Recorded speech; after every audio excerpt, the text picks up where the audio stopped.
Hello, Eric Swisher again, trumpet teacher here at Murray State. Second video here, I wanted to talk to you about embouchure formation for a trumpet player.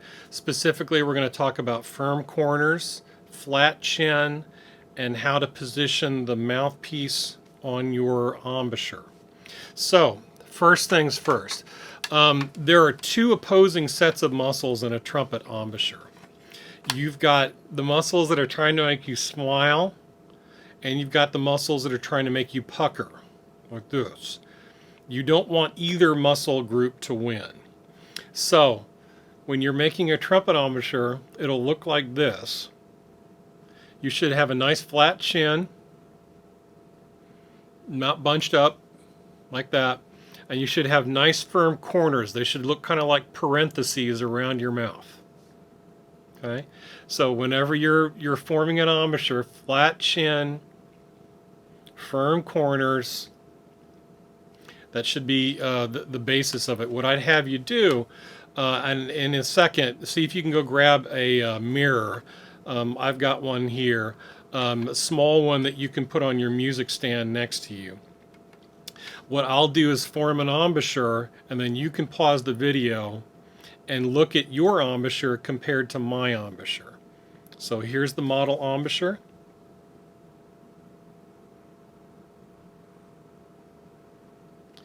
Now comparing the two, did you see in your embouchure a nice flat chin and good firm corners? They don't have to be really tight.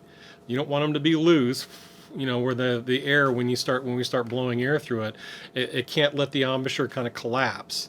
But firm corners, flat chin. Now, with the mouthpiece, you want to see if you can get the mouthpiece relatively centered from top to bottom and relatively centered from left to right. You may see in some of our other brass colleagues, trombone players and euphonium players and tuba players and French horn players, that their mouthpiece is a little bit higher than ours is. So the split between your two lips should be relatively in the center of the mouthpiece. I'll lean forward so you can see it. So that's kind of what you're looking for. You don't want this. You can see hopefully at that point that I had more upper lip in the mouthpiece than bottom lip. Our other colleagues in the brass area will generally do that.